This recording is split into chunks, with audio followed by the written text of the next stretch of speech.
Perhaps we'd like to start off with hearing what you might have to say about yourself. Well, we can move right on to the next question. No, as far as translation goes, the fact that I have the training as a theater director is always something that bears on whatever genre I happen to be working in at any given moment. There's such overlap between directing plays and translating. There's a lot of overlap, partly because you're moving a text from one place to another. In the case of theater directing, it's from the page to the stage. And of course in translation we're moving it from one language to another. But there's so much overlap, and that's something that always comes up when people ask how I got into this. Well, which did you do first? Well, the directing, really. Uh-huh. I mean, I trained in Poland at the State Academy of Theater in Warsaw, and then I was directing professionally in Poland for a few years, and then one day this was in the days when zlotys were not transferable currency, so in other words, in the socialist days, and I happened to be in New York once, and this friend of mine mentioned that they were looking for a translator for Ingeborg Bachmann's Malina, and maybe you should submit a sample. And so I submitted the sample, and lo and behold, they accepted it, and I got that contract, and then from then on I had, and it was, at that time, any pay in dollars was a good thing. Now, it says a lot about the Polish currency at the time, but so that's how I Uh-huh. Yes, it was non-convertible at that time. That's right. And if you were willing to take the risk, you could exchange privately at a much better rate. You could indeed, and everyone in Poland did that. I didn't do that so much, but I was living there. I was earning zlotys, and I just couldn't go. If I went to the States, I had nothing to. Yes, yes. So how did you happen to be in Poland in the first place? That's a long story too. I had been in the German department at Washington University. I had thought to go on with my doctorate, and then I decided to jump ship.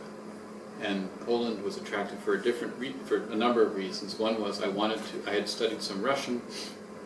I wanted to learn a Slavic language really well, and I had been briefly in Poland, and I thought that in general it's easier to go from Polish to Russian. I mean, Poles, whether they want to or not, I mean, there's more of an understanding of the Russians, there's less motivation after the Polish. So I wound up there. Also the theater was, I'd always been working in the theater a little bit on the side. Had already. I had, and then I decided, well, this is an opportunity. So I wrote some ministry in Poland and received papers that were so outdated that this was just after Solidarity and all this stuff was going on, and I was receiving things that said 197 blank, and it was already the 80s, the 80s, and I got a little brochure, let us study in the homeland of our fathers. Well, in my case, that's not exactly the case, but I got this obscure message that I'd been accepted in some program at a discounted price because of my Polish heritage, and I thought, okay. So anyway, it goes on, and then I met my wife en route to Poland, as it were, and so there were other reasons as well. But the Polish theater at the time was very dynamic, and it was a big interest. As of course, post-war Polish movies also enjoyed great prestige. Yes, and Andrzej Wajda, who just passed away recently, was also worked in the theater, and he was also teaching at this academy. Ashes and Diamonds? Yes, Ashes and Diamonds, very good. Yes.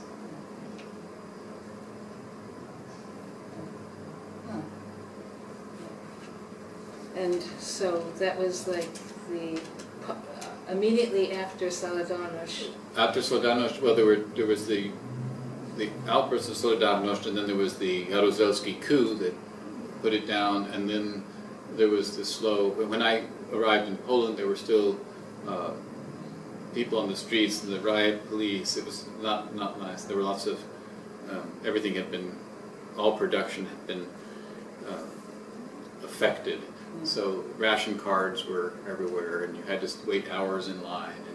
But there was something about, with all that material want, there seemed to be a yearning for more spiritual things. And so theaters were packed, started to get into art gallery, all of this, and books. When a copy of a Polish translation of Mandelstam came out, you couldn't get it in the bookstore. I mean, it would just, because everyone was so, the production might not have been that large anyway. But if something had even the faintest hint of being dissident in any way, of course, then it would be snapped up immediately. But also just classics, just books in general. People, less scrupulous people, would go to the libraries, check out books, and then sell them on the black market, in the market. Uh-huh. The German book, the Book Thief movie. Yeah, the Book Thief. Yes. I had and then there were cases like a friend of mine. You couldn't get toilet paper very easily, so what you would do is you would take old newspapers and recycling things, and you take it to this recycling point, and that's one way you could get toilet paper. Well, I had a friend who said, you know, this guy's father left for the West in the 60s, and he had the collected works of B.I. Lenin in hardback, and I just said, I'm not going to keep this anymore, and you know how much toilet paper I could get for that? Yes, I think those were, I was in Poland a little bit before that, before Solidarność, and there was certainly a great thirst for information from the West, and we were quite sought after. I mean, if you picked up a hitchhiker, they brought you home. You spent the next week with them. Right, you know, maybe you brought some nylon stockings to, Polish, help them. and the Polish situation, was more open for different reasons than, say, the East German, and each of these countries was very different. But the theater they allowed, just like in Poland, the church was given so much authority.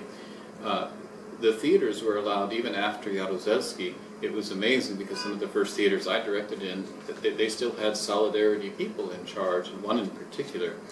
And I think that the government was clever because everyone they might go. I remember being at a performance of Beaumarchais, Marriage of Figaro, and it, although quite perhaps dissident in its time, it didn't have much bearing on the Polish situation, but the actor, at one point, he could have said the word on się wędruje, he wanders about, abandoned him, and instead he used a different word, a synonym that sounded like Wałęsa, like Lech Wałęsa. It sounded like Lech Wałęsa, and everybody, there's a titter in the audience, and it was it was tangible. But it was perhaps clever because if people are going to the theater and letting off steam in that way, they're not on the streets, they're not. And although there had been history of protests sparked by theatrical performances in Poland in 1968, here it was a different matter. And there was this daily grind, standing in line, and alcoholism was, the government always kept vodka at a certain controlled price, and I think that was also planned. I mean, it was a kind of vodka-based economy. So it was just a very different. But when you went into these other realms, just as the church was so powerful, it was attracting so many people, and when the Pope came to Poland, I had to cancel rehearsals for that visit. But very different, very different time. How long did you stay in Poland? About 6 years. Oh, 6 years.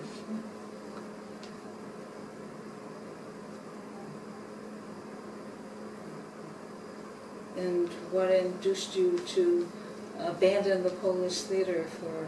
Well, my wife applied for a fellowship in the United States, and at the same time she was expecting, and just looking at the possibilities there in those circumstances, the idea of having a baby, it was just, I was thinking, well, maybe we'd be better off in the States. And she did get the fellowship, so we all decided to resettle. And in her field, there was much more opportunity. She's in Latin American studies, and in her field, Latin American literature, there was little opportunity in Poland. In fact, she was I think the only doctorate for a while, or the only one of two in that particular area.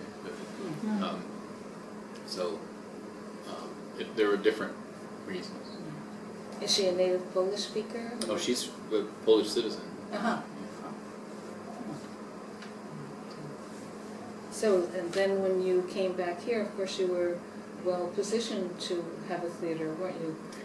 Well, you would think when I came back in North Carolina, but I discovered that the Polish theater credits that might have had meaning elsewhere in Europe didn't count for much here. I mean, people said, well, what have you directed in New York? And I'm like, well, I've directed and studied theater. It's like one of the oldest theaters in Europe, but well, you don't. So that didn't materialize as I thought. But meanwhile, the translation work kept growing. Uh-huh. And was it largely literary to start with?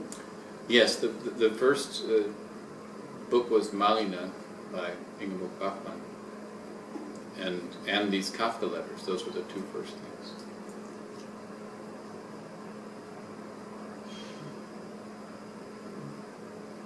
And then how did you re-find your way back to the theater?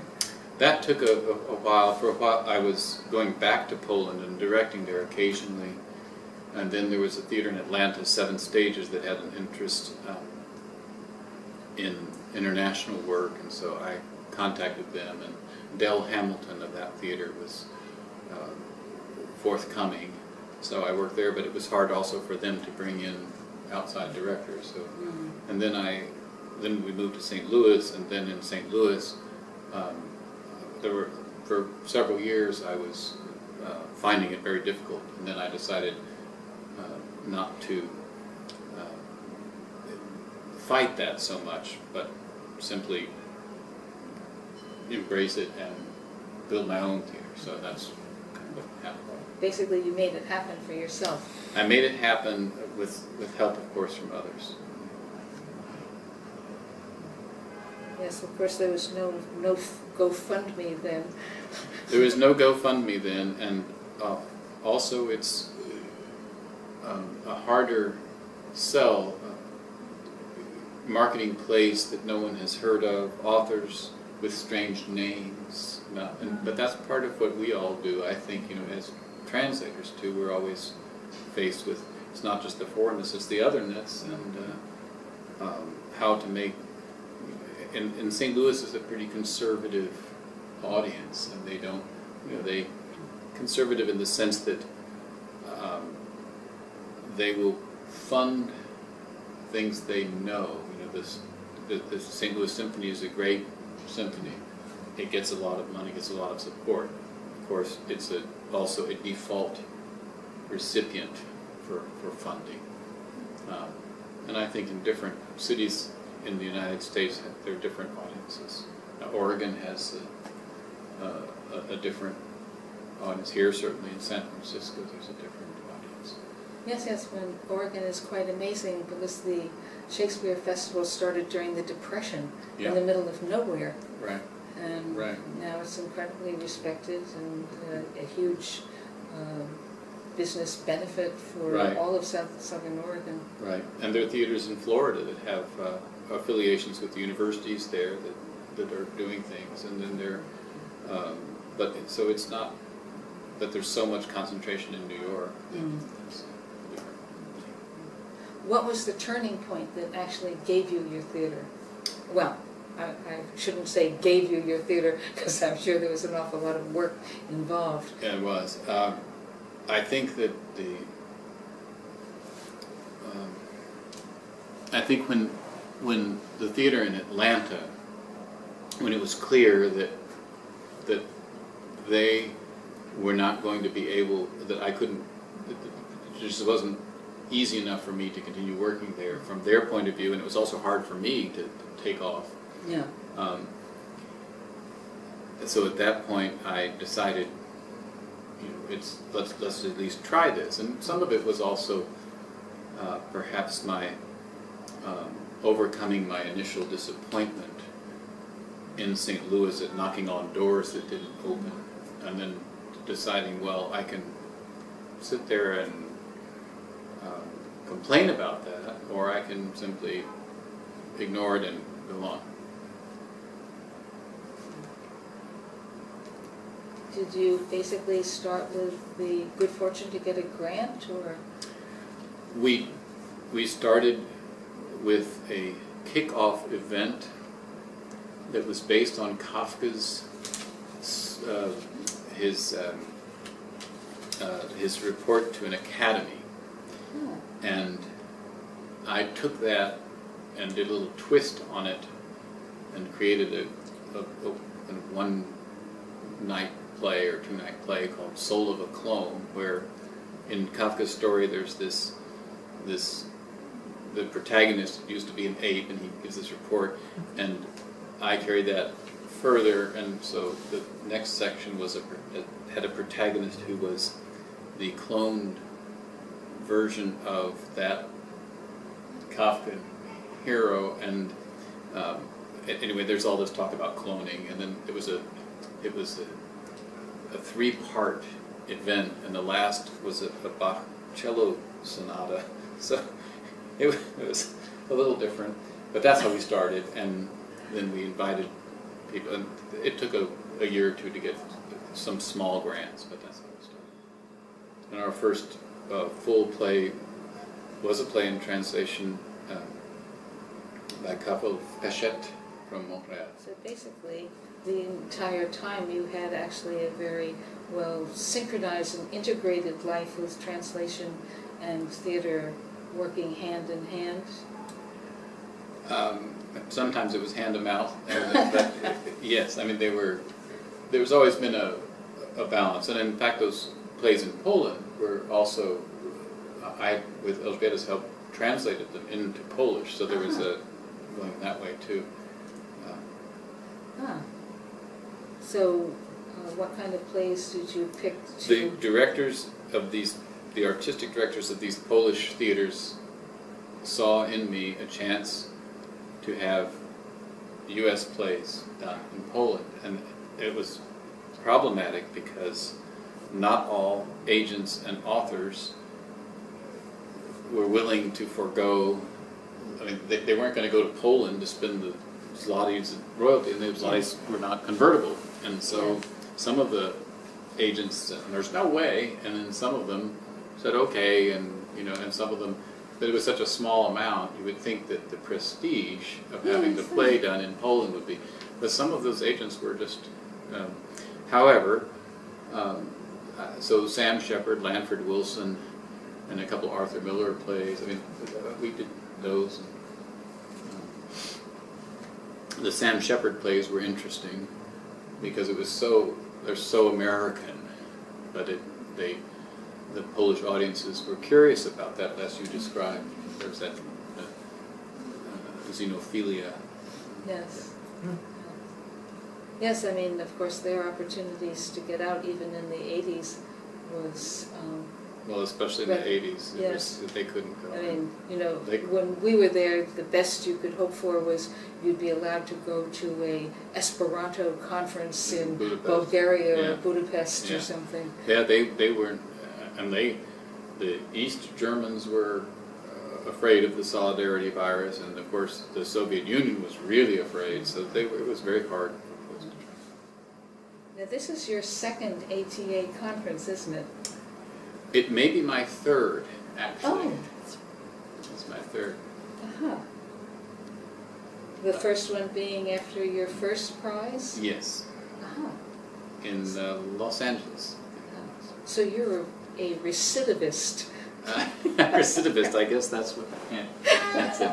Yes, that's right. But it's the first one that I've been, thanks to your kind invitation, I've been more involved in presenting things, and so I've had a chance to see the workings of the organization more, and also to feel how everyone is not just connected with each other through a network, but there's also a common cause, and that sense of common cause has been coming through, at least in my experience, here. And I think that it's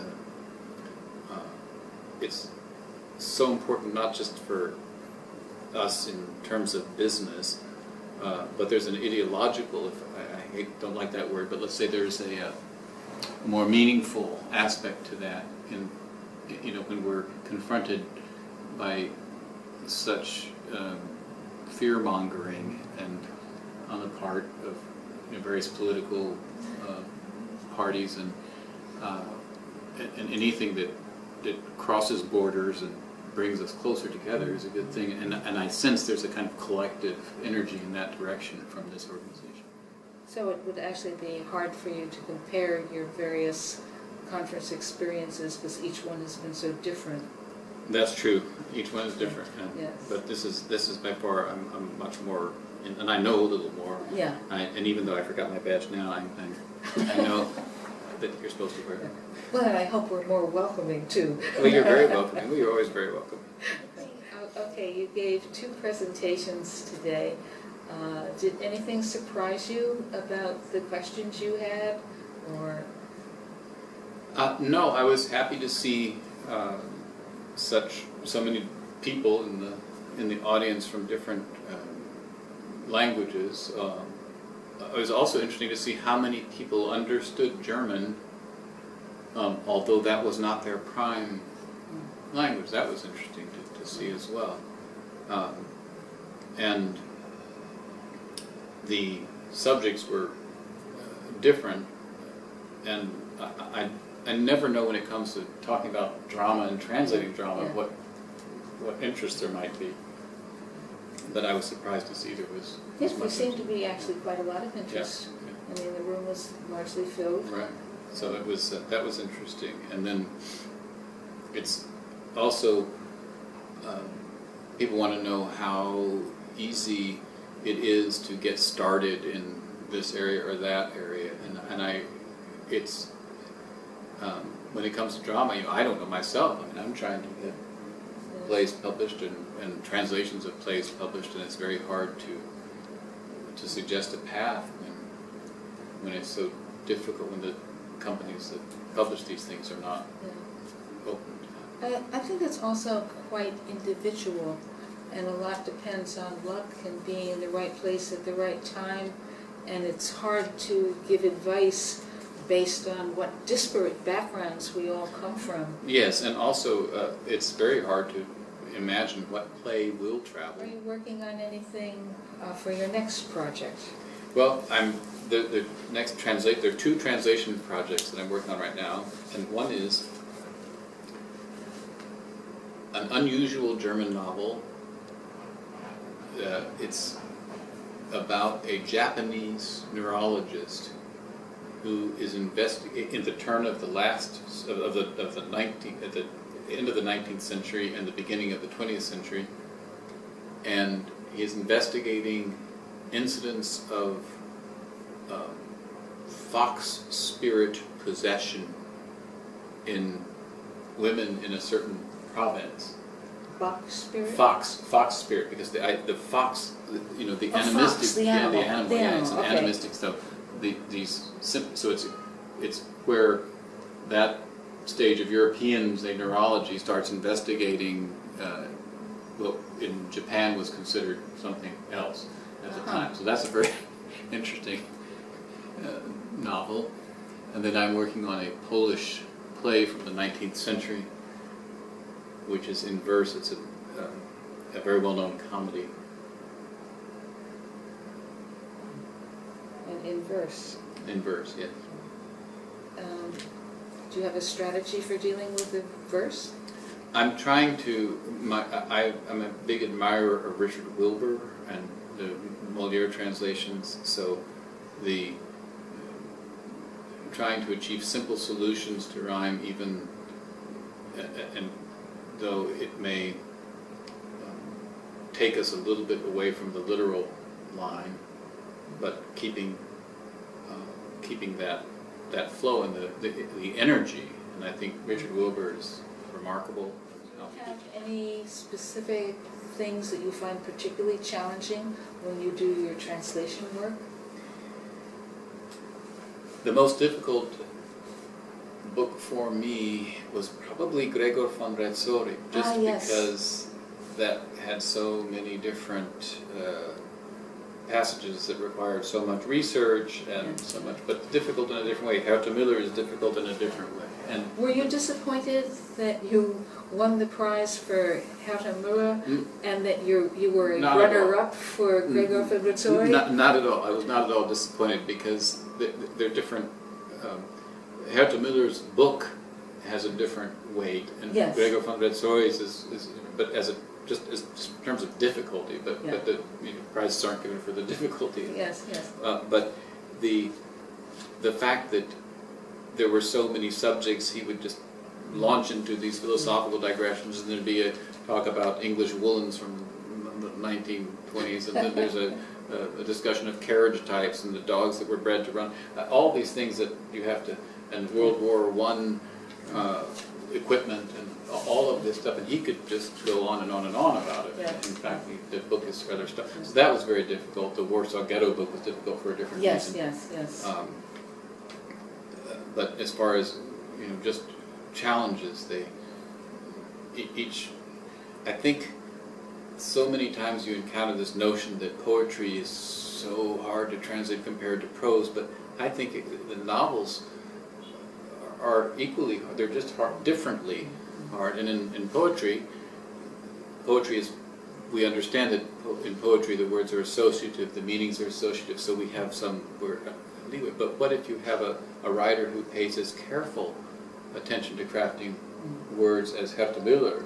Yes. And you have that electricity between the words. How do you capture that in page after page after page? And the other thing with the longer novels, the tracking. You have to start tracking, and sometimes the author might lose track of something.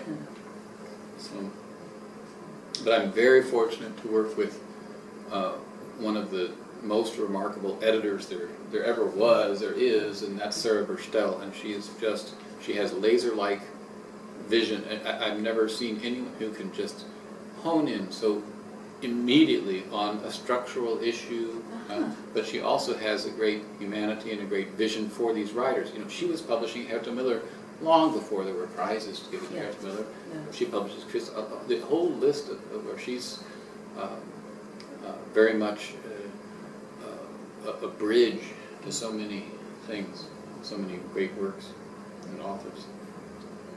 Well, you are quite unique because you're the one and only person who has won our Galanteer Prize twice, and you are the only person who had the Unger Prize. Sorry, this year was Galanteer, and you're the only person who has the winner and the runner-up being you. Well, that's I'm humbled by that. So, we're thrilled.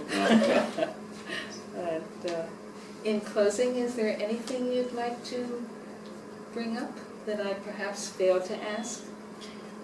Well, it's interesting to me because this association, as opposed to say ALTA, is primarily it seems the membership derives mostly from people who are working in many different fields, but the literary end is only a fraction here, and so there's this vast, and I don't know how large the conference is.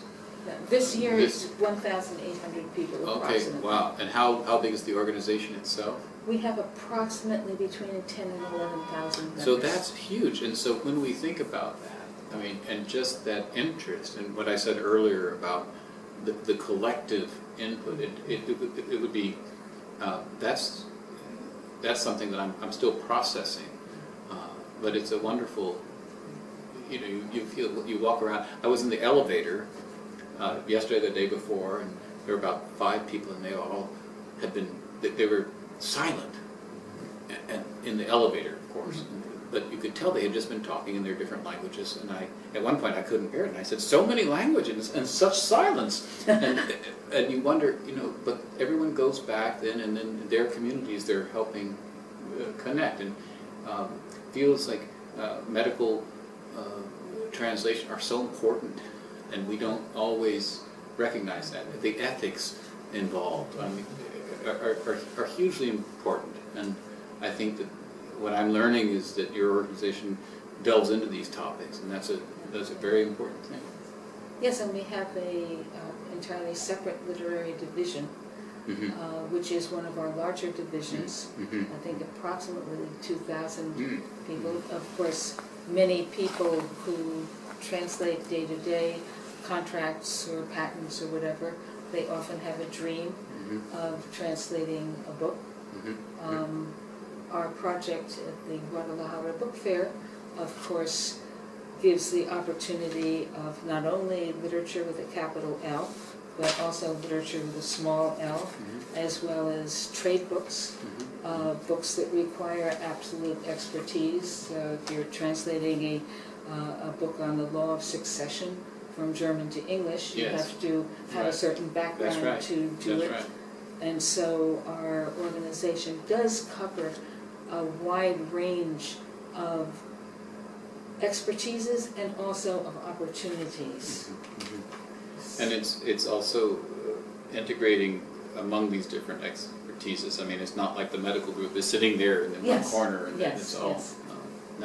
That's been very interesting for me. Yeah. Another thing that's quite interesting is if you do not work in Spanish or a language that is used constantly, people who work in, I don't want to use a politically incorrect term, I think other than Spanish is not acceptable.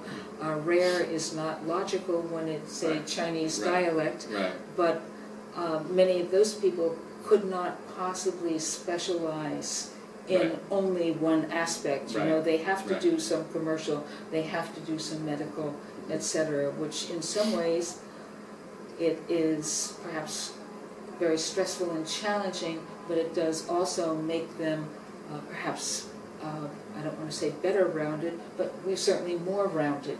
Right, because absolutely. They have to be able to, exactly, it's what I experienced translating from Rezzori, because I had to go from the war material to the dog breeds. And so if I had been in these groups, then I wouldn't already have that. What, is there a relationship with the Pen Club? Well, the prize winner this year is Katrina Dodson, and the book that actually won, and of course we do not look at what prizes have already won, we look at them fresh. That's good. And it turns out that her book, from the Complete Stories of Clarice Lispector, actually received the Pen Award in 2016, and in 2015 it received the Best Translated, shortlisted for the Best Translated book. But do you as an organization have contacts with Penn, or is it's not, they're such a different thing? I don't know. I would say that we probably should have more contacts.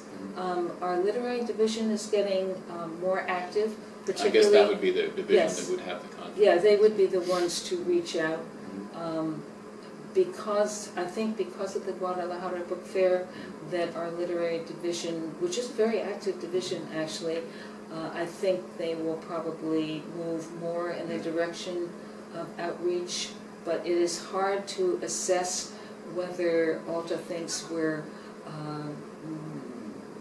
invading their territory. Right. I mean, things have to be. Yeah, they're more academic. Yes, they're much more academic. Right. I know that some people probably look down a little bit on us if they are translating literature with a capital L, but I think this type of... well, that's a shame, because really there's so much here that's... Yes. Well, as I said, our literary division has been growing, and there are many people who actually... one of our members who was a volunteer at the Guadalajara Book Fair, she actually got 3 books to translate while she sat there at the table volunteering. Well, the Guadalajara Book Fair is a great venue for you. It's a great idea. Of course, there's no guarantee that sitting at the table is going to get you a book. I mean, but... No, but it's also just the integrating the experience, and again, Yes. taking these well-rounded expertises into a different world, and Yes. that's good for both sides. Yes, and if you're not there, you're not going to get anything. Right, I mean, that's true. So, I think it has been, very positive for people to be actually stretching and looking for different opportunities that's and great. getting different opportunities. This year, I'm about to send a letter to all the publishers in the Wright Center at the Guadalajara Book Fair. Oh, that's a great idea. I was just going to say, do you have connection with that? Yes, each year we have had more appointments with publishers at the fair. And do you work together as the German division with the German Book Office in New York? I don't think we have. That may be something I could ask. I could put you in contact with them. That would be wonderful. Good, because I spoke with several colleagues today who were coming up. They were asking how did and it occurred to me. Well, that's because they're often looking for translators to translate an excerpt that the publisher wants to use to show around, and so that would be. I'll follow up on that. That is something that I was going to do in the Guadalajara approach letter to the publishers. We haven't done this previously, but suggest that they might want sample chapters, and that they should get in touch with us at the fair, because we actually the Wright Center is open for 4 or 5 days, and we have always manned it 100% of the time it was open. It was never untended. There was always at least 2 volunteers there. I mean... Oh, that's great. With for the training session, some of the participants for whom German was the language, I had written this, there's an agent in Germany I'm in touch with, and I wrote her in advance and asked her to send something that she would be looking to have translated, and perhaps for that session, and perhaps some of the people who were doing these translations, that they could do a sample for her, and then it works both ways. That's good for her, it's good for them. And she did. She did. Yeah. Oh, that's wonderful. So, well, thank you so much, and it's really, thank you for the invitation. Thank you. And thank you very much for your willingness and graciousness in accepting our invitation to be interviewed when you deserve a rest after a hard day. Well, it's very kind of you. Thank you. Yes, thank you.